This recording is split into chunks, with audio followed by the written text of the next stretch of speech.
Kung bago ka lang sa channel na to at isa kang true-blooded Aldab Nation na nagmamahal po kila Maine Mendoza at Alden Richards, tama po ang channel na pinuntahan mo, kaya consider na kitang bagong subscriber. Namanhikan kami ng tatay ko. Bossing. Si Daddy Dodds pupunta. Namanhikan kami ng tatay ko. Bossing. Si Daddy Dodds pupunta. Welcome back mga ka-Aldab. Ito na naman po ang inyong likod, si Mr. Destiny. Panibagong update na naman po tayo. Panibagong, kumbaga, resibo at ebidensya na naman ang ipapakita natin. Sabi ko nga po sa inyo, basta't na-post si Alden Richards at si Maine Paul Carson, agad-agad kong ibabalita po yan sa inyo. Yun naman po yung importante, di po ba? Maging updated lang po kayo pagdating sa social media. Itong video na to, post ni Daddy Bay. Nakakagulat, di po ba? Pangarap ni Alden Richards na unti-unti na nga pong, kumbaga, nakikita. Yung gugulatin na lang po kayo basta-basta. Yung hindi nyo ine-expect, eto na nga po. At mapapansin nyo naman po mga ka-Aldab kung gaano nga po ba ka-agresibo ngayon si Alden Richards. Although may mga basher po tayo, normal lang po yun. Hayaan nyo lang po sila. Kasi sabi ko nga po sa inyo, kalmado at kampante lang po. Huwag po kayong magpapa-apekto. Pansin nyo po ba yung suot ni Maine kulay puti? At yung post ni Daddy Bay na kulay puti? O nakaputi si Alden? Ito common sense na lang po. Marami lagi nagsasabi sa atin, hindi, coincident lang yan, Mr. Destiny. Binibigyan mo lang ng kahulugan. Wala ka namang ibang maisip. Basta't kapag may nakikita kang OOTD ng dalawa, lagi mo na lang kinukumpara. Lagi mo na lang sinasabi na kumbaga same na naman sila. Ganito, ganyan, etc. etc. Pero hindi naman po ako namimilit. Sabi ko nga po sa inyo, dito po sa channel ni Mr. Destiny, ay kung ano naman po kasi yung mga posts, mga update, yun lang naman po yung i-deliver ko. Hindi naman tayo yung tipo ng nagbibigay ng update na kailangan ko pang mag-edit, kailangan ko pang gumawa ng mga video para lang makumbinse, tipo ba? Para lang masabi na sila yung magkasama kahit hindi naman po o wala namang bidyong ganon. Although sabihin natin private life nga po sina Alden at si Maine Di po ba? Sino nga po ba yung mas paniniwalaan? Yung private life nila Mengay at ni Alden o yung sinasabi nilang private life ni Congressman at ni Maine? Hindi, totoo naman po eh. Sino yung paniniwalaan po ninyo? Siyempre maraming papabor.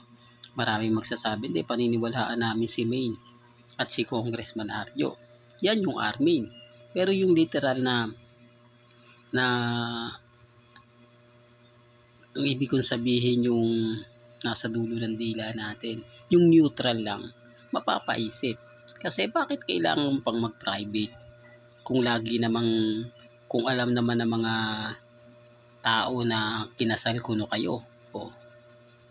Di po ba? Hindi, real talk yan mga ka-Aldab. Kaya sabi sa inyo, masaya rin po magbasa ng mga komento, lalo na po sa live ng Eat Bulaga. Sa YouTube, sa Facebook, doon nyo kasi makikita yung mga komento na talagang mapapaisip kayo.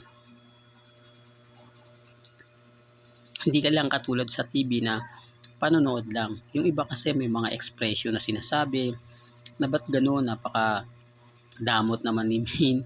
Never po siyang nag-post ng bahay nila. Never po siya nag-ayos ng ganito ganyan. Wala siya lagi sa meeting ni Congressman Arjo.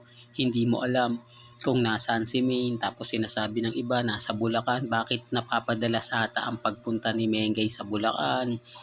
Maraming nakakakita. Maraming nagsasabi ng taga Bulacan. Kaibigan namin, kamag-anak namin na si Mengay. Nakita namin sa Bulacan. Hindi nyo may kakaila kasi yung Aldab Nation, pumutok yan sa Bulacan. Di po ba? Lalo na po sa Santa Maria, Bulacan. Yan ang pinakamaraming Aldab Nation. The real talk to mga ka-Aldab. Dahil sinuportahan nila. Dahil ibinigay nila yung 101% nila kay Maine Paul Carson. O, kaya wag po kayong magtaka kung bakit sinasabi ko yun na si Mengay na ang mga taga Bulacan hindi po yan magsasalita ng kumbaga o ibig kong sabihin magpo-post ng mga salita. Pero sapat na po yun na sabihin sa akin. Sapat na po yun na paliwanag nila, Mr. Destiny, andito si Maine sa Bulacan. Sapat na po yun. Hindi ko naman po kailangan ng ebidensya at resibo. Hindi naman po natin kailangan pang ipanduldulan dahil alam naman po natin na walang maniniwala sa akin. Alam naman po natin na bawat sabihin ko bibigyan po nila ng hindi maganda. Bawat ipaliwanag ko, kukontra po sila dahil hindi po nila matanggap. Dahil hindi po nila makakukuha yung gusto po nila. Sinasabi ko lang po ito mga kaaldab para lang po malinaw. Sinasabi ko lang po ito para lang po sa mga taong bitter. Gaya po ng post ni Daddy Bay. Tapos nag-post si Mengay. Doon pa lang may mali na eh. Doon pa lang masasabi mo, bakit hindi pinost ni Mengay yung kay congressman? Nasa District 1 siya, nangangampanya. Hindi po ba? Po pwede naman yun dahil private account naman ni Mengay yung ipopost niya. Tulong din po yun para kay Congressman Arjo sa politika. Pero mas minabuti niyang ipost si Wally, Jose, Paulo. Kulang na lang si Alden eh. Ano na tawag doon? Wednesday group. Ano to? Nagkataon lang? Kaya nga sabi ko sa inyo itong mga revelasyon na lumalabas ngayon. Mga pangarap ni Alden Richards na unti-unti na nga pong nakikita at nararamdaman. Mga kaganapan ng dalawa na talagang hinihintay ng buong mundo. Kaya sabi ko sa inyo, hindi naman po tayo magpapakahirap sa wala. Hindi ko naman to sasabihin kung wala rin naman pong sumusuporta sa akin. Kung wala rin naman pong mga tao gaya po ng mga mamis, mga titas, mga senyor na nag-aantay na lang po. Hindi po ba? Kaya nga sabi ko sa inyo, kung gusto niyo lang naman po ng pinaka-latest, dito lang po kayo pupunta sa channel ni Mr. Destiny. Lahat dito mababasa at makikita ninyo, mapapanood din nyo, mapapakinggan nyo. Ano man po yung mga latest, trending, mga pinag-uusapan, 101%. Dito nyo lang po mapapanood at makikita sa channel ni Mr. Destiny. Hindi po ako gumagawa ng mga edited picture, edited video para lang masabi na magkasama sila. Hindi tayo gagawa ng mga video na malalaswa, nagaya nga po ng ginagawa ng Kat din. Yung ipipilit nila na wala naman po. Ngayon, sino nga po ba yung mas bitter sa amin? Sino nga po ba yung mas masasabi nyo na paniniwalaan po ninyo? So, hindi, real talk to mga kaaldab. At least ako, kung ano lang po yung post ni Alden, post ni Maine, post ni Daddy Bay, at yung mga nagiging komento po ng mga taong nasa loob po mismo.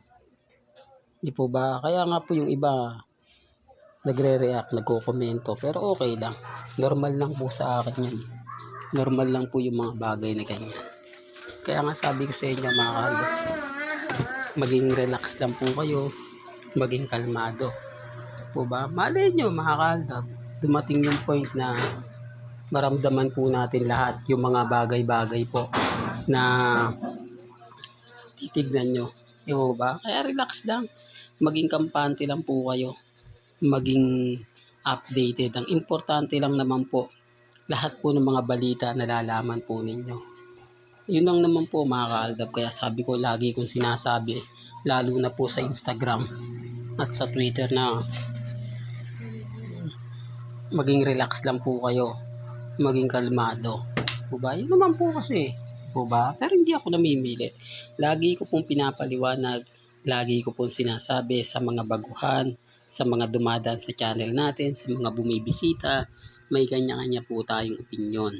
May kanya-kanya po tayong pananaw na nire-respeto ko naman po yan at ginagalang. Masakit man yung comment ninyo, hindi ko yan dinidelete. Kasi sa totoo lang po, magagamit ko yan pag dumating po yung tamang panahon. Yung panahon na lahat po may magiging maayos na. Real talk yan mga kaaldab. Well, hanggang dito na lang po ang ating latest updates. Kaya kung gusto niyo pa po ng pinaka-latest at sariwang update, Abay lagi lang po kayong tututok dito po sa channel ni Mr. Destiny para updated po kayo sa mga bago at sa mga latest na i-upload po natin maya maya lang. Hanggang sa muli, salamat po sa panonood at pakikinig.